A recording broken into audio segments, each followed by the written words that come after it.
You're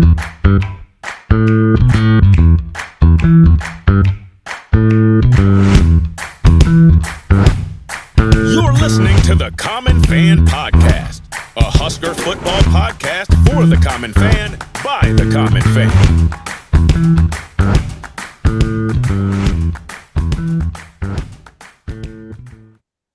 Welcome back to the Common Fan Podcast. I am TJ Burkle alongside Matty Owens Sr. and Geoff in Lincoln. The Huskers beat Rutgers 14-7 in a street fight in Lincoln. We can't wait to get to all the details on that one. But first, Common fans, you know the drill. Go to cpbeef.com to get all your favorites from certified Piedmontese, and you know you can get 25% off any beef purchased at cpbeef.com using promo code COMMONFAN, all one word, COMMONFAN. Certified Piedmontese is premium Nebraska beef, raised and grazed in the beautiful Sandhills region of the state.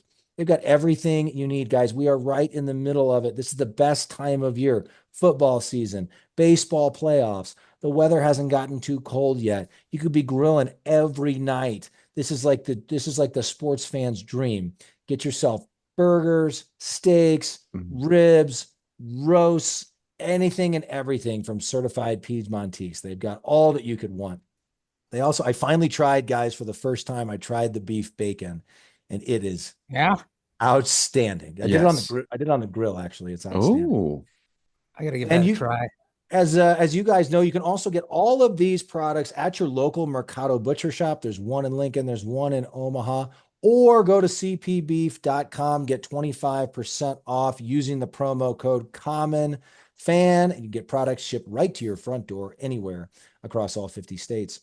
Certified Piedmontese, powering the Husker football team and powering the Common Fan Podcast. Also, make sure to check out our website, www.commonfan.co. TS Web Services built the site for us. Their team of experts provides top-notch solutions specifically tailored to what you need. Whether it's web development or hosting, they've got you covered. You can trust TS Web Services to take your online presence to the next level. We had a great experience working with them. They were very responsive. TS Web Services can help improve, redesign, or host your website. Check out tswebservices.com to learn more. Guys, I'm not one to pat myself on the back. The humility. Yes, you are. I'm very, very, many are saying I'm very humble. That's what the great humility. Many people are saying. Many are saying. But in the Keys to Victory piece that I wrote for the Rutgers game, the first one, or I think it was the first one, was get ready for a street fight. And we know from recent experience, especially since Greg Schiano took over, I think everyone thinks of Rutgers as this kind of, I don't know, East Coast school that, are they good at anything? I don't know. Are they good at basketball school? I don't know. But I don't think we really, at least I still don't think of them as like one of your traditional challenging Big Ten teams. But especially Schiano took over, I think it was 2020, the COVID game in 2020 at Rutgers on a cold night in December. We won that one by a touchdown. It was super ugly.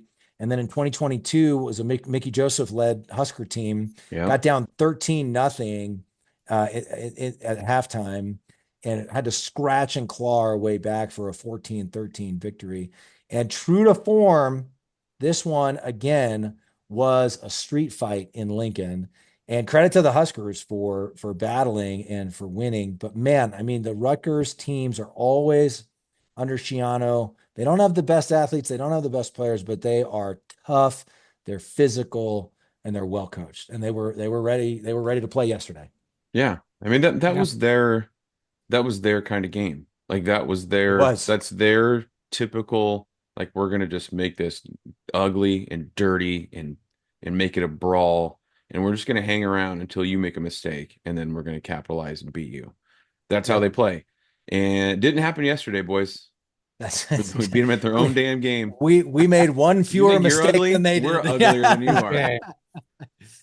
We made one fewer mistake. You want to go ugly? We'll go uglier. Matty, you were there.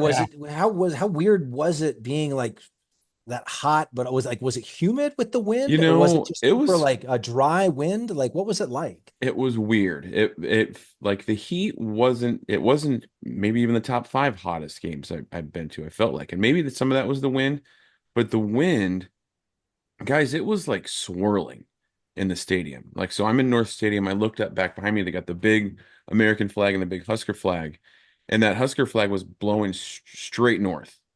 The flag was blowing straight north. I looked about 30 minutes later, and that sucker was blowing straight south. I'm not That's what they kidding. were saying on the radio Like, broadcast. so I mean, I'm kind of surprised, like, and we'll probably get into some of this, but I think we got to cut Dylan some slack for clearly, easily his worst game as a Husker. I mean, but that win, I don't know how you could kick. I don't know how you could throw. Like, I can't believe there was even the amount of passing yards there was between both games, between both teams, just because of that win. It was insane. Geoff, unlike Matteo and myself, was stuck at a wedding. Were you able to watch most all of it on your phone, Jeff? Or I listened on the radio on the drive out. It was in Seward at a vineyard. Lovely location. It was also outdoors, so it was a little toasty, but I listened on the radio. Did you put your sunscreen on, Jeff? I did. Dude, there were so many bees. I don't know what the deal was where we were sitting, but it's the sweetness of the wine they're drawn to. Maybe that's it. Okay. Anyways, I don't know. But I did watch the second half on my phone at the reception. So it was kind of weird, though. I didn't get the full experience because they didn't have the sound on. So that was kind of interesting. But had a couple beers, watched it there, and tried to soak in as much as I could with the time that I had. Did you make the bride and groom feel guilty about getting married? Tried a couple of times. I really did, yeah. Did you let them know that this was unacceptable? There was actually a couple other common fans there that had listened to the previous podcast. Nice. And had brought up the fact that they were going to be at the same wedding. And Sergio, if you're listening to this podcast, it was good seeing you last night, buddy. That was fun. Hey, thanks for listening. Yes. But fans are everywhere. The one thing I would say, though, is I did kind of look around and just wanted to get a kind of a feel for what kind of group of people I was with at this wedding. And I will tell you this much. One thing I did notice is a little alarming. There was a lot of people that didn't seem like they were clamoring to find a way to watch this game. Which is very concerning to me as Nebraska residents. I think I spotted one guy trying to slyly like watch it, and then he would nudge his wife or his girlfriend. Like I saw him, I couldn't hear what he was saying, but I heard like third down, something like that. So goal line stand. Yeah. So I know there's at least one, but it was a little bit alarming. The amount of people that just didn't even see whether they were really good actors or they had absolutely zero interest in the game. Interception, Nebraska. Ooh, we held them. So, well, Jeff, the thing, you don't have to have anything to do with these people for the rest of your life. So that's true, that's the I don't understand kind of where you were, or like it was like the others in Lost. Like you just found a group of people that, I guess the Dharma Initiative, one group of people who weren't interested in the game in the state of Nebraska. I'm sure was. You kept it together and were polite and mature, but also let the bride and groom know that their special day kind of ruined everything for everyone. Dude, I thought about this too. Have you ever just considered the fact, like, I had my phone with me watching the game, just easy streaming. You remember like a decade ago, if you got married on like a Husker Saturday, and if you went to the lengths you weren't watching that you had to go to try and watch it, like you'd have to leave to go to a bar. Oh, yeah. You had to hope that like the reception was at a venue with a bar that you could sneak over to. Yeah. Or I was even at a wedding, good friends, in about 2008 when we played Virginia Tech. And God bless them, they took the initiative and set up a TV like outside the main area. Yeah. It was like lobby area outside of the main where the tables and dance floor were set up. So, very thoughtful of them to at least do that. Yeah. Shout out to Chad and Beth, friends of the program. I had a cousin of mine got married in the Sioux City area. Married an Iowa fan. Just throwing that out there. And I was an usher in the wedding. Wedding was smack dab in the middle of the 2010 Nebraska-Oklahoma State matchup. If you remember, it was Taylor Martinez. I think we laid an egg against Texas maybe the week prior, went out to Stillwater, and T-Magic threw for like 350 and like ran for 100. I had to watch it all later on the DVR because it was right in the middle of the wedding. But I did, me and another usher, my another cousin, back in the back pew. The ushers sit in the back, so we had the ESPN. What do you call it? Gamecast going. Gamecast, yeah. Yeah. So there was some of that, like, first down Nebraska. Touchdown Did we get Martinez. it? I think we got it. Did we get it? Yeah. It's not loading. It's not loading. The Gamecast is wrong. Buffering. The Gamecast is wrong. Buffering. So Excuse yeah, me, Father. We've what's the all Wi-Fi been password? Sorry. I haven't been in that situation in maybe since 2010. With a fall wedding. It's just, it doesn't happen a ton around here. Yeah. Oh, yeah. That's lovely. Also, we're just getting older and fewer people are getting married. People are starting to get divorced now. Exactly. Even our younger family, like all of them are pretty much off and married. At least on my end of things, it's like all the really young cousins are off and married already. The wave of second weddings will start to hit in a few years, and let's just hope those people have learned enough that they'll know not to do it on a fall Saturday. Oh, yeah. That's all we can hope. Absolutely.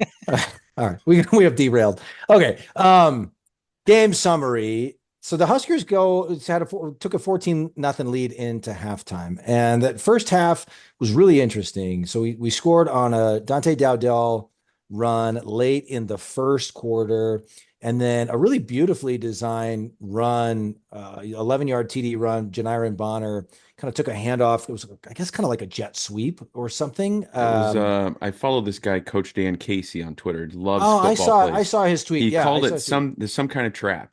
It was like an inside trap, a wing trap. It was like that is what he called it. That's right. Yeah. It was just beautiful, and he felt like he had all day to run. And right when he got to the goal line, he like cut up to make sure like he wouldn't go out of bounds and to lower his shoulder and run into the guy. Yeah, I like Bonner a lot. So the Huskers had a 14-0 lead. And interestingly, Rutgers actually moved the ball better in the first half. Monangai's, their big running back, who I think he'd gone over 100 yards in every game so far, he looked really good. And I was like, are we going to stop this? Yeah. It was like, holy smokes, we're kind of getting owned here. I believe the stat was Rutgers got across the 50-yard line 8 out of 9 drives in the first half and had 0 points to show for it. Wow. Hell yeah. So they missed a field goal on one. They faked a field goal and didn't get it. So huge stat for the Blackshirts. It's about the only thing we did well on special teams on the day, which we'll get to. And they had another couple of fourth down stops. A couple of fourth down stops, I want to say, and then others where I think it was close enough to the 50 that we just held, they weren't in field goal. They were kind of in no man's land. So, I think going into halftime, guys, I thought we're the better team. We have better athletes. We have more playmakers. It still felt like a physical Rutgers style game. It felt like kind of a rock fight, but I thought we'll win 21-7, 28-10. I thought we were, well on our way to not a necessarily smooth victory, but a decisive win. Comfortable one. Yeah. Comfortable. Yeah. And, then we just kind of had to hold on for dear life in the second half. Interesting enough, it was still like, it felt like Rutgers was knocking on the door. It still was 14-0 well into the fourth quarter. So you're kind of watching the clock. You're feeling pretty good about things. But then they score that touchdown pass that went right through. Was it Marquise Black? Buford. Yeah. Buford. He got like one hand on it, but he deflected it like right to the guy. Yeah. It was just unlucky. It was just so frustrating. Unlucky. And we lucked out a little bit there. They had I think it was a different drive, another drive where it was like 3rd and 5, had a guy wide open down the sideline, and he legit just flat out dropped it. Could not believe that. I couldn't believe it either. So, hey, but every special season comes with a little bit of luck, guys. We all know that. We don't apologize for it. No. We've been on the wrong end of that luck for a long time. But here's like, just credit to the team we've had such trouble in one score games, and a couple key things in that second half. In the third quarter, again, we're going to get to the special teams thing in a minute, so let's not dwell on it here quite yet. But in the third quarter, I feel like we say that every episode. Rutgers blocked a punt, their second one of the day. The first one almost literally, I thought Buschini died. Yeah, like it was unbelievable. But they block a punt. I thought they were about to run it in. I mean, they get to like the Husker 2, and then so it's like first and goal from the 2. It's like, all right, well, it's about to be 14-7, and the first play we pushed them back a few yards, so second and goal from about the 5, and I was like, okay, maybe we got a shot here. And then there was a penalty, and that was back to first and goal from the 2 again. And I was like, all right, blew our chance there. And sure enough, the Huskers hold them. So what was that total of 5 plays, 6 plays, whatever it was, 6 plays, I guess, right? Whatever. Yeah. The Huskers hold them on 6 straight plays and don't let them in the end zone. And as it turned out, in a 1-score game, that is huge. Huge. Just key. And then the other thing I thought of, they score with 4:08 left, and they still got a couple timeouts left, plus the stupid 2-minute warning, which I hate in college. It's a 2-minute timeout, TJ. Say it right. The 2-minute. Oh, sorry, Jeff. Say it right. I'm sorry, Jeff. But it's just so they basically have all 3 timeouts essentially, and are we going to be able to run the ball? Are we going to be able to just we've seen this before in recent years, where all we had to do was get a couple of first downs and we win the game. We weren't able to do that. We're backed up to our own end zone. We go to punt. Buschini goes to punt, and it's like they've blocked 2 punts already on the day. Very, very nerve-wracking. Yes. And Buschini boots absolutely his best punt of the day. And I think they said it was a 70-yarder or 69-yarder. 69, yeah. Nice. And just over the return man. You figure like, even if they don't block it, they're going to be around midfield. Yeah, exactly. And the way he pinned them back, they basically, the way the Blackshirts were playing, they didn't have a chance at that point. And sure enough, we just we didn't let them across the 50, and Blackshirts took care of business to end the game. But that I want to get to some of the question marks and the concerns, and then some of the high points too, guys. But an overarching theme here. We laughed about this, I think, after the Northern Iowa win. I'm seeing some of it crop up on Twitter again, just sort of the Husker fans not able, and I think it's a small portion of the fan base. I think most fans are can't enjoy it. Husker fans not able to enjoy a win. Yeah, which is just insane. Guys, Rutgers beat Washington last week, who just beat Michigan by 10 points last night. And I know neither Washington nor Michigan is as good as their two, those 2 teams played in the national championship last year. Those 2 are not quite probably what they were last year, but like this was a 4-0 team. And they had a ton of guys coming back last year. They kind of turned a corner last year, and they brought a lot of guys back. This is a good team. They're going to go to a bowl game. Like they might be much better than that. Yeah. TJ, I looked at their remaining schedule. You look at the schedule they have left, and you explain to me how you don't think they'll win at least 8 or 9 games. Like I see them as probably a 9-3 team if you go through that schedule. I mean, for sure. They got Wisconsin next week. They're already favored, right? Yeah. Oh, I'm sure. Mm-hmm. I mean, most of their home games they have left, I think they'll be favored. They're a good football team. Like we need to just be. I was thinking about this last night. I'm like, gosh, I'm like really happy after an ugly 14-7 win. Because like we just need to enjoy this ride, man. Like, who cares how ugly it is if we're winning ball games? We're the ugly halfway ones through count the the season, same as the pretty ones, man. Like in exactly. that 95-degree October heat with those swirling winds in that stadium. You kidding me? Like just take the win and take the week off and start getting ready for Indiana. Get healthy. Get ready for Indiana. Just viewed it this way. I mean, if you want to, we're one bad player, one bad call away from being undefeated. Like, think about that. We've lost one game, you guys. One, and that one loss went to overtime to a ranked team. And exactly. And I was thinking about this today.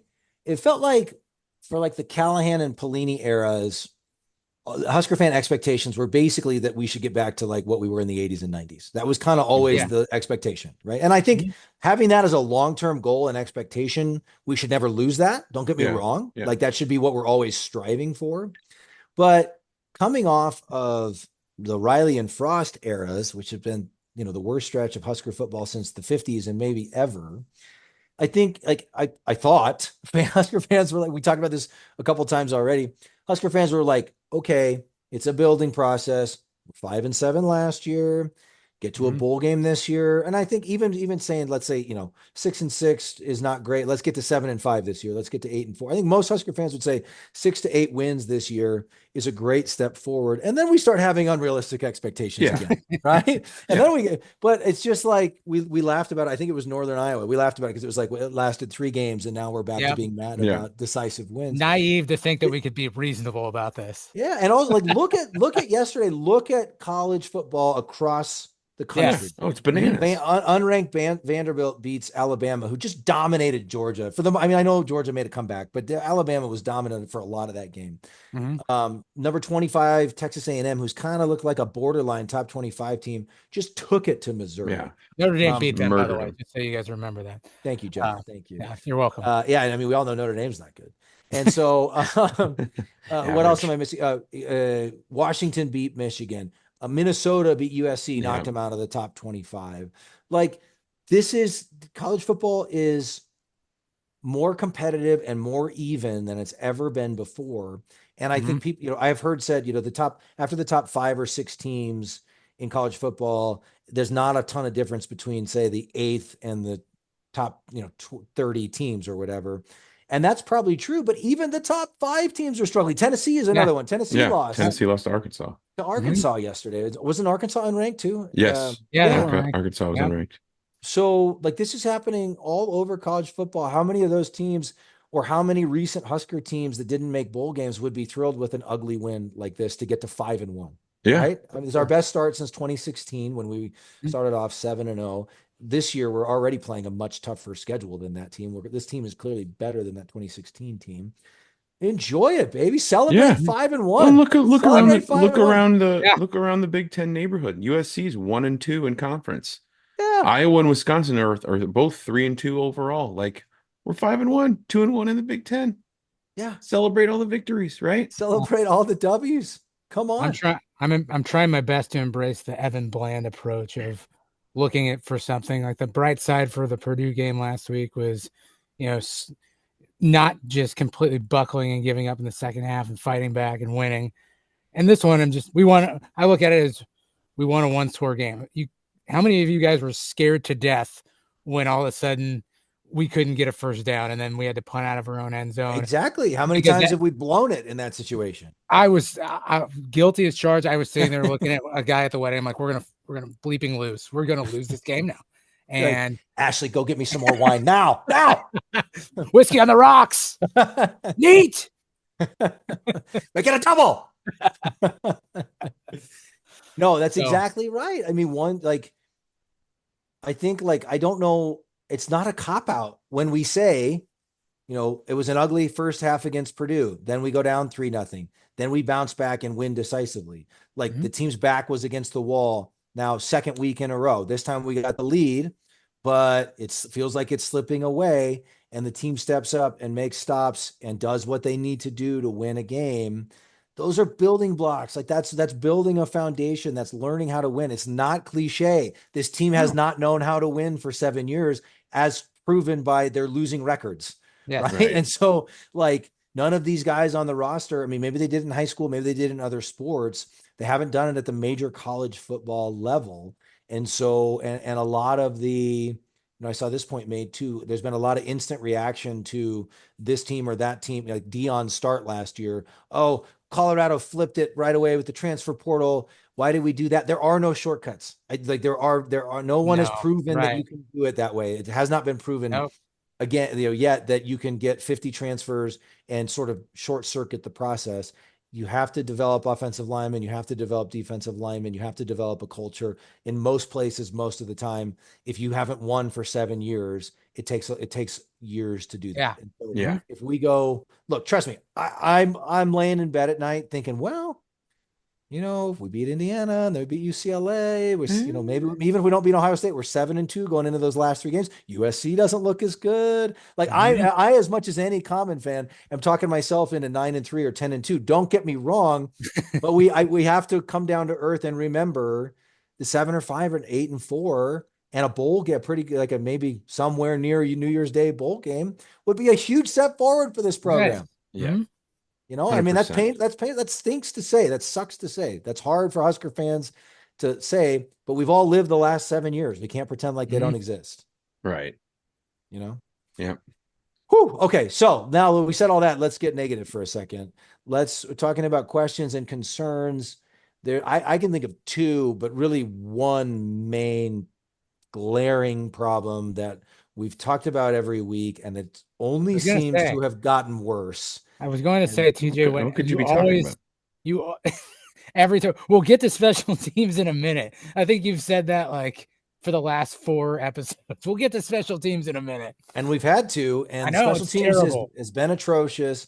And the whole talk going into this game was what the field goal kicking unit was going to do, and would we kick field goals or would we just go for it on 4th down or whatever? And then we get two punts blocked and almost get Brian Buschini killed in the meantime. Yeah. That first punt block was like, what was that? And then it happened again. Like that stuff. So you could argue. Okay, sorry, Jeff, go ahead. What happened on that first one? Because that's when I was driving in the car and I just looked at it. I'm driving on the interstate and that happens. I go, I think they just blocked a punt. One of their guys just split blockers right on our punt block line and got in there and he got the ball and then went like right into Buschini's like midsection and and it's as long as they get the ball first, then it's not a penalty if they hit the kicker. And so like he drilled Buschini and Buschini like got upended, and then it looked awful. And then he was kind of laying stomach down, he was face down on the turf. Like he was dead. He literally looked like he was dead, and it was and then the rest of the game. He was like, you could tell his back was killing him. Like he was like hobbling out there, holding his back. And he still had like several remarkable punts when he wasn't getting. That's incredible. He averaged, he had that really long one you mentioned. He averaged 50 per punt. Yeah. Like, I think one got caught up in the wind. I think went like 28 net yards or something like that. And he had a completion to Jalen Lloyd. Yeah. On a fake punt. How great was that? Apparently they talked about it all week, and then at halftime they knew they were going to run it at some point. So that was a really good pass. They were practicing the pass. Yeah. He was practicing passing at halftime. Yep. And it wasn't there, just nice and easy. It didn't lead to points, but it was not insignificant just from a field position. No, it was huge. And so that was guys, Lloyd was so close to breaking that one too, by the way. Like he had one guy to beat. He had one guy to beat, right? Yeah. Yeah. Oh yeah. So what do you like? There's a lot of talk. So special teams coordinators, Ed Foley. I think I didn't look at the history, but somebody on Twitter made a comment about how he had done it well before at other places, and it's just not working here. So maybe he's done it well in the past. Maybe he hasn't. I don't know. It hasn't been good. Special teams is something that in year 2 at least should be like not hurting you. Serviceable, maybe not everybody does it well. Not everybody's Iowa when it comes to special teams, but it shouldn't be bad like this. And it's strictly a function of coaching. Bottom line, like that's not. High school teams can be good at special teams if they dedicate the time to it and it's coached well. Sure. So where do you guys come down on the fire Ed Foley conversation? I mean, we're 6 games in. So if it continues to be the way that it is, then I think you got to consider it. But that guy's coached more years, I think, on our staff than anybody else in terms of experience and years. I think like 30 years of coaching or something like that. But some people are saying to do it now. I don't agree with that unless you've got somebody you think that can run your special teams for the last 6 games where we're really going to I mean, I'm not in favor of generally of firing any coach in the middle of the season, but like when it was like Frost deal, I was like, okay. And in this era of college football, it makes way more sense to fire your head coach in the middle of the season so you can start looking for his replacement. I don't know if it's this. I feel the same way about assistants. I really don't know, especially like when it's a whole unit, right? Your whole special teams unit. Geoff, what do you think? Gone. Get rid of him. I'm tired of what I'm seeing. It's over with. Cut ties. Okay. That easy enough for you? Yeah, for real, or are you just being dramatic? No, I mean, these are Division I athletes. It's unacceptable. And why does it always have to be us? Like, it's not like this is just happening this year. This has been going on for years now. Like, it's just enough is enough, man. Like, it shouldn't be this bad. I don't know how you fix a kicker. I don't know what coaching goes into it, but anything's better than this. Fire him. Well, it's not. That's why it's not as simple as a thing like where we've got the snaps are good, the holds are good, and the kicker's just missing it. It's whole freaking units. Yeah, it's the whole. It's multiple. It's the kicking unit. It's the field goal kicking unit. It's the coverage units. It's the punt unit. It's all of it. I completely agree. It's totally unacceptable. I think that I'm more on where Matty O is here, just from the sense for a couple of reasons. One, think of how disruptive it would be to fire an offensive or defensive coordinator right in the middle of the season. Yeah. And that only happens like it actually led to an improvement in 2022 when Bill Busch took over the defense, but that was like a dumpster fire. Like that season was kind of, we had already lost, fired the head coach in that situation too. And that was kind of a mess. Like you really want to avoid that on a team that's 5-1 and still playing for a lot, got everything in front of them that they want to play for. And then the other thing is I just feel like rules earn the benefit of the doubt. And so he's a guy that we know will take ownership. And, I think the concerning thing for me when it comes to special teams is I don't know. Thank God we got this bye week, but like, I don't know. And we're not X's and O's guys. We've talked about this, but I don't know if any of this is fixable in 2 weeks. You know what I'm saying? Like, I don't know. Well, I don't know what the short-term answer is. And neither do I. Even if they can get the punting units and the coverage units to where they're at least serviceable, we talked before, looking at the field goal kicking situation, that can and arguably already did, like you could argue that cost us a game against Illinois, that very well can cost us games in the future. And so that's what's just really, really frustrating. We've talked about it before, but it's just not good enough. It's not good. And they've got to, hopefully there's something they can do to like put a Band-Aid on it and make it serviceable to get through the next 6 games. And then, then figure it out from there. But I don't know what you do from here. Yeah. And see, it's a tough situation, unique one. Yeah. The only other area of concern or question that I had, and I hesitate to even bring this up because the kid's been so good. And I think we've kind of talked about, you expect him to stub his toe at some point, but definitely Dylan Raiola's worst game as a Husker. Really, I would argue his first bad game. He hasn't had a bad game up to this point. Right. And his first half wasn't terrible. Kana didn't do much in the second half. I'm not overly worried about it, guys. I mean, I think this is another area where I feel like Husker Twitter is having a meltdown. And I saw one account that was like, well, the weather's going to, if it was the wind, the weather's going to keep getting worse and defenses are going to keep figuring him out. Like, he's still really good, right?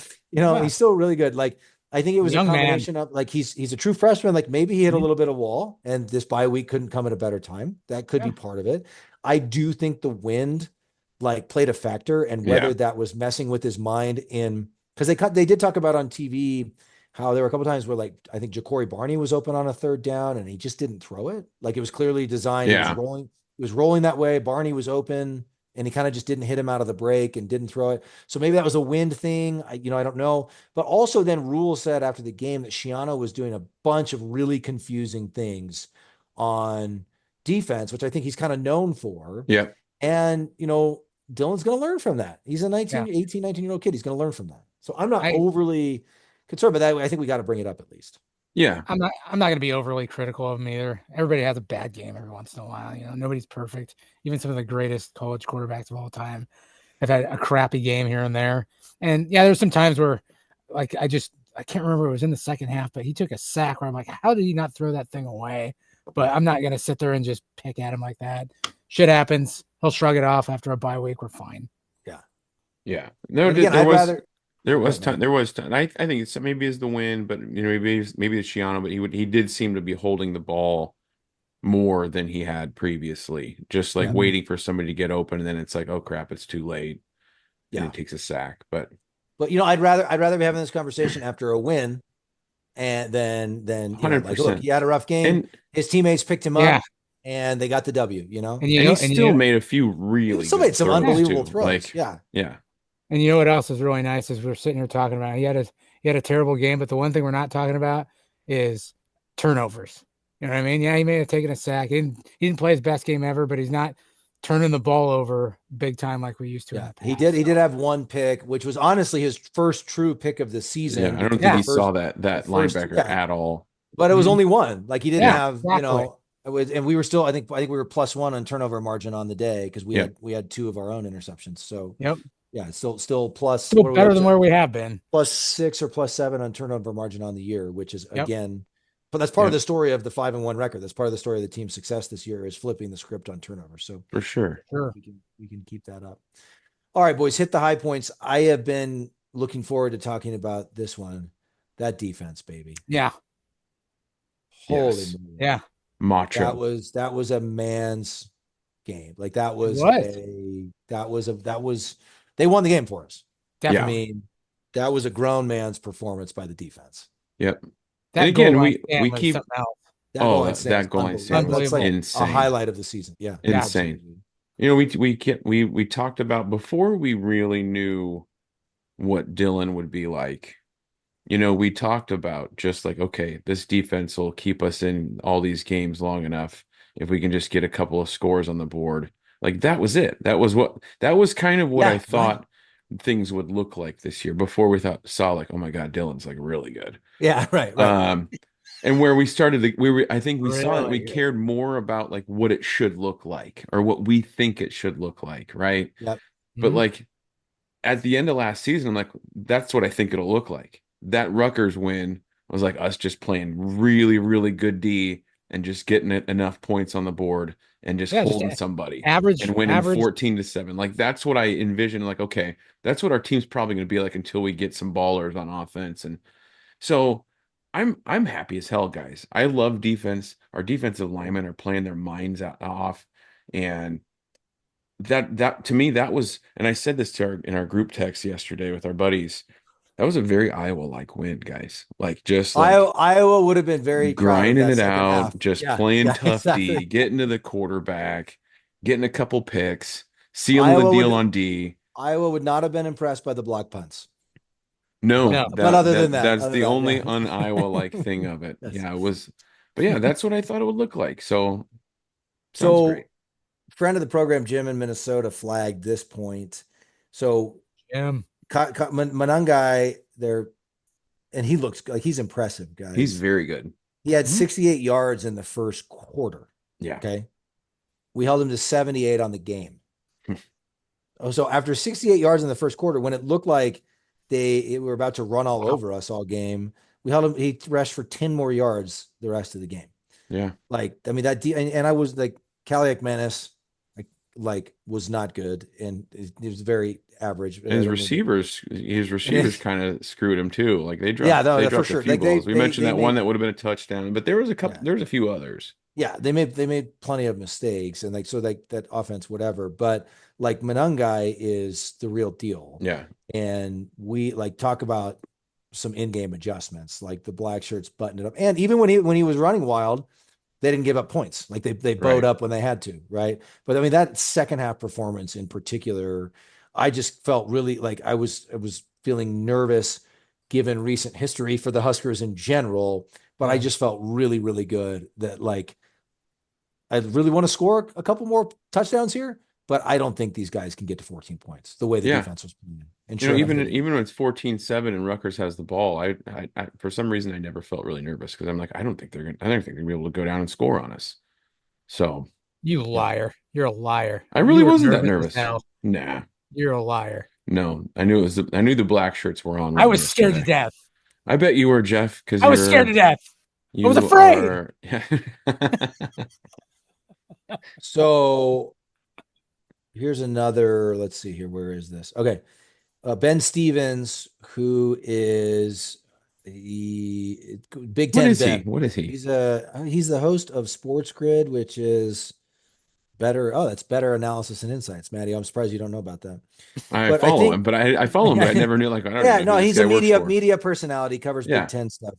But he tweeted this: 43 FBS defenses have forced 8 or more turnovers this season. 16 FBS defenses have recorded 15 or more sacks this year. 11 FBS defenses are allowing less than 14 points a game this year. Only one is doing all three. Nebraska. Boom. Yes. We're allowing 11.3 points per game. We have 20 sacks and we forced 10 turnovers. Man. And macho. We're the only team in the country that has not allowed a rushing touchdown so far this year. Holy crap. And we haven't had a bye week yet. It was us in Iowa going into the weekend, and they allowed a rushing touchdown or multiple. I haven't seen the highlights of Iowa. And I love, guys, I love, I think after the Illinois game, especially, we were all kind of like, maybe, the D's still really good, but maybe they're not quite as good as last year. Maybe we're going to struggle with better offenses this year or something. They've really buttoned it up the last two games. And granted, like Purdue and Rutgers are not the best offenses we're going to see, but it just gives, like, I also think there was a little bit of this quality last year after the loss to Michigan, and they had this kind of moment of like, we need to bounce back. Yeah. I think that was a little bit after the Illinois game, especially for the defense. Right. And they've been lights out since that loss. And, Indiana, Ohio State's Ohio State. That's a different story. But Indiana, I think, will be a really good test. That's a good team. They're 6-0 for the first time in their history. And they put up a ton of points. They haven't really played anybody. So I'm really, really interested to see how that one shakes out. And I really wanted to try and watch that Indiana Northwestern game yesterday. I just wasn't able to, but with the bye week, maybe, and I know Indiana's got a bye week too, but maybe we'll be able to brush up on some Indiana film. On some Mo Green. Yeah. On some Mo Green. I'm really interested in what the tempo of that game is going to be like. Cause I think I haven't really watched any Indiana football. Why would you? But why would anybody? They've scored so many points. I have to think that they're probably going pretty fast. So the tempo and the rhythm of the game, interesting to see how that will go. I kind of wonder if maybe that style of game fits Dylan's style a little bit more. I don't know. I mean, you look at what the kid has done in every 2-minute offense opportunity he's had. He's looked pretty damn good. Yeah. In a quicker setup, or we try to slow it down. I was gonna say, do we try to Big Ten them, right? Do we try to slow it down and keep it like simple, shorter throws for Dylan? We do, honestly. Keep the chains moving, hold the ball longer for as long as we can. And also it might be one of those things where like we just got to get to the quarterback, right? And we got to like we did against Colorado. Like we got to just be disruptive as possible. Yeah. It's hard to throw touchdown passes when you're on your back. I just don't know. Again, like I have no idea if like, do they have an offensive line like, Wisconsin's of a few years ago, or are they? It's going to be a porous, shoddy unit like Colorado's, or somewhere in between. Yeah, we'll talk to Evan about this later this week. Yes, we will. Some Indiana. All right, fellas. I think. Anything else before we get to corn cobs? No, I mean, no. The wedding again. Geoff, did you come home with any Seward wine? No, I did not come home with any Seward wine. And actually, I'll be honest with you. There was a guy when the reception dance started. We weren't even 5 minutes into the dance floor opening up to the public, and there was a dude with a tie on his head. He's like the staple of all wedding receptions. Yes. That's normally you, Jeff. That's normally me. Back in our day when our friends were getting married. That's my move. I was like, Frank Costanza. That's my move. That's my move. You stop short. That's my move. Stop short. That's my move. How much did you dance? Did you dance a lot? Yeah. So I only had 2 beers while we were there. We were out in Seward. I had the whole family. We gave my sister and my niece a ride. So I figured I'd take it easy that night and drive everybody home. And so I'll tell you one thing that's kind of weird. Dancing when you're sober just feels different. Geoff's like, I was driving, so I only had 9 beers. Just kidding. Common fans, just kidding, obviously. Yeah. So it was. Did they do that thing where the groom takes the bride's garter belt off and then like flings it in the crowd? Because you seem like the type of guy that would go balls out trying to catch the diving over tables, knocking over small children, like Michael Scott. No, it was kind of non-traditional. They didn't do like any of those types of things. They did a father-daughter dance, the bride and groom, and then they had a food truck pull up outside for dinner. Okay. And it was Cool. muchachos, and it was Oh, delicious. wow. Nice. Okay. That's cool. That's a cool idea. Did you get some hash mac? No, so they ran out. Okay. We Must have been good. We were one of the last tables to get up there. So I had and they ran out of brisket too. So I had to do pork for my nachos. Come on, muchachos. Freaking good though. It was still delicious. Good. I know. Like, they're like, Yeah. like, that guy's over there watching the game. That table's going last. That's exactly what happened. That's freaking DJ. I knew it. She was mean mugging me the whole night. All right. Well, good. I'm glad it was a good time, Geoff. I'm sure you lit up the dance floor. Let's do corn cobs. Why don't you start us off, Geoff? Who do you got? I'll go with the polar bear. Mainly because he played his ass off, but he also did get a shout out from Pat McAfee on game day. He said, "This dude's an ant." Oh, he did. Yeah. Pat McAfee was singing his praises on game day, gave his whole background, wrestling, all that stuff. So kudos to him. The dude's a star and he's a great athlete. So he's getting mine. Corn cob to you, Nash. He was huge on the goal line stands and he had a sack and he played great. He was incredible. Matteo, what do you got? I'm gonna go with James Williams. Jim Williams. This is his second corn cob. I gave him one last year. I can't remember what game it was. I remember that. But this is his second corn cob. That kid played so damn well.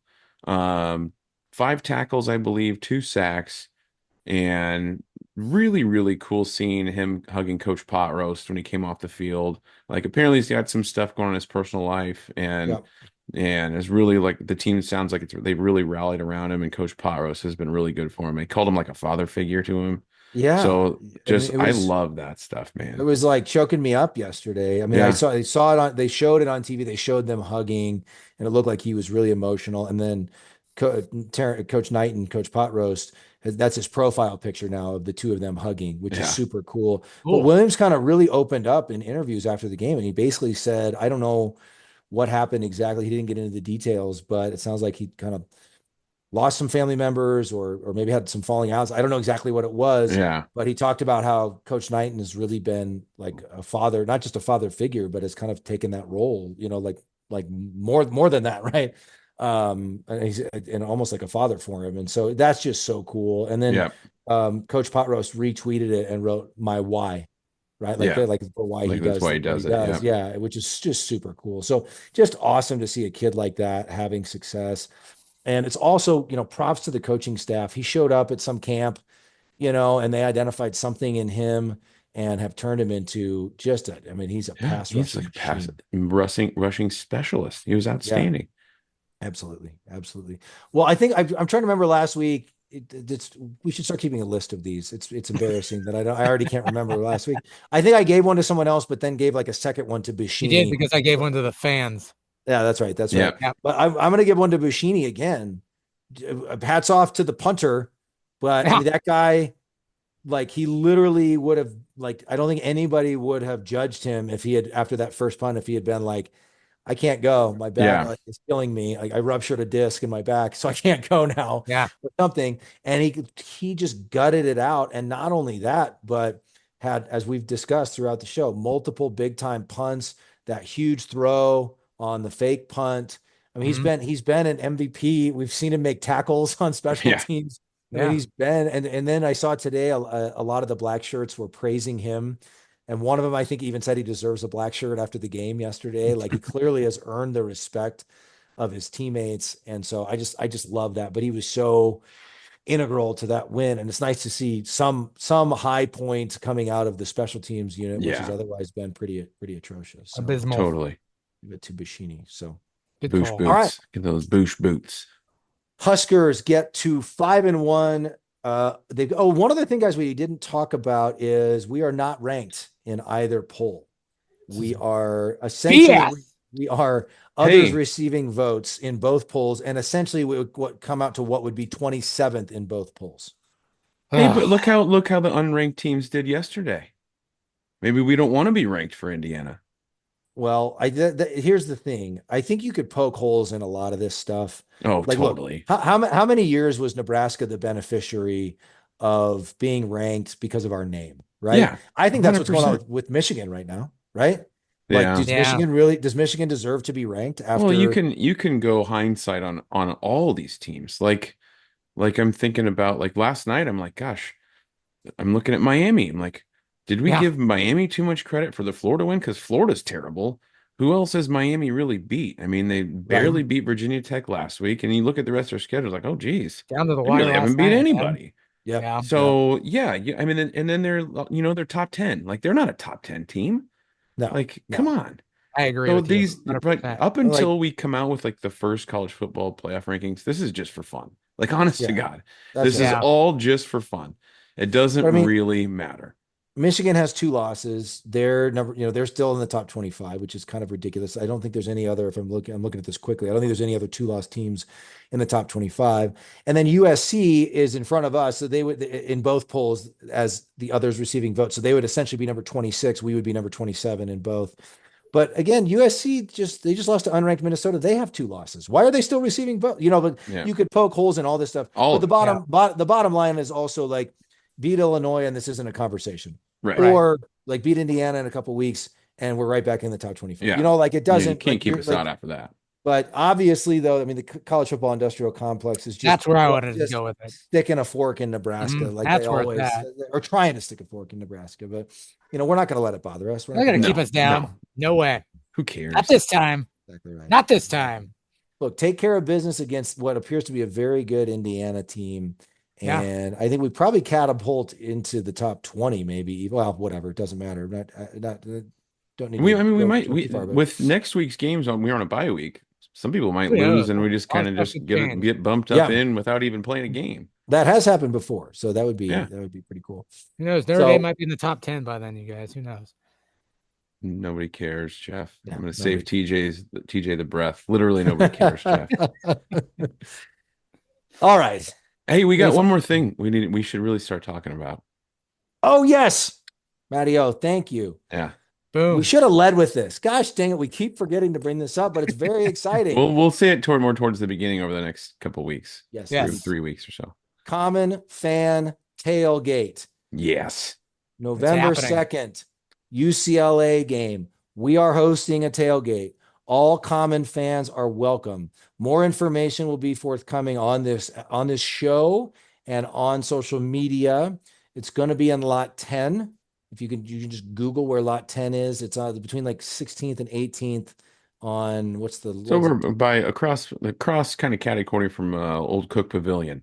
Yeah. So we'll be tweeting out more details. I don't think we have a kickoff time for that one yet either. Nope. So we'll be out with more details. But if you're a listener, if you're a friend of the program, whatever it is, we'd love to see you. We'd love to meet you if we haven't met you.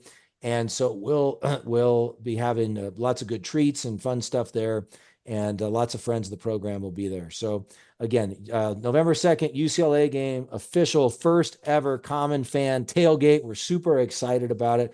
We hope to see you there, and we'll be out with more details on that. Thank you for the reminder, Matty-O. You betcha. It's going to be awesome. We keep just Common fans. We keep talking about how we need to tell people about this, and we keep forgetting when we actually go to record. So the next time we got to remember to do it at the front end of the episode, which we will.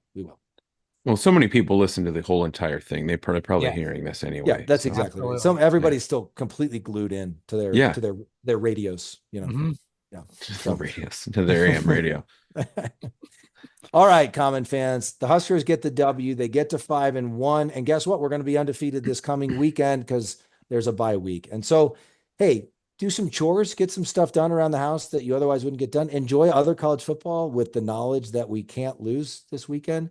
And then it'll be right back to the grind with Indiana, a very good ranked Indiana team the following week. So anyway, stick around. We've got episode with Evan Bland, View from the Bland Stands, coming out Wednesday morning. We'll kind of recap a little more of the Rutgers game, talk a little bit of Indiana, and probably also just kind of recap the whole first half of the year. And we got a very special guest next week to kind of do a broader midseason recap as well that we're very excited about. So lots of fun things coming from the Common fans. Subscribe on YouTube. Go to the website, commonfan.co. Like all the episodes, all the things. Follow us on Twitter. Follow us on Facebook. And tailgate on November 2nd, UCLA game. We can't wait to see you there. Enjoy your victory week, Common fans. Enjoy the bye week. We'll be back at you soon. As always, GBR for life.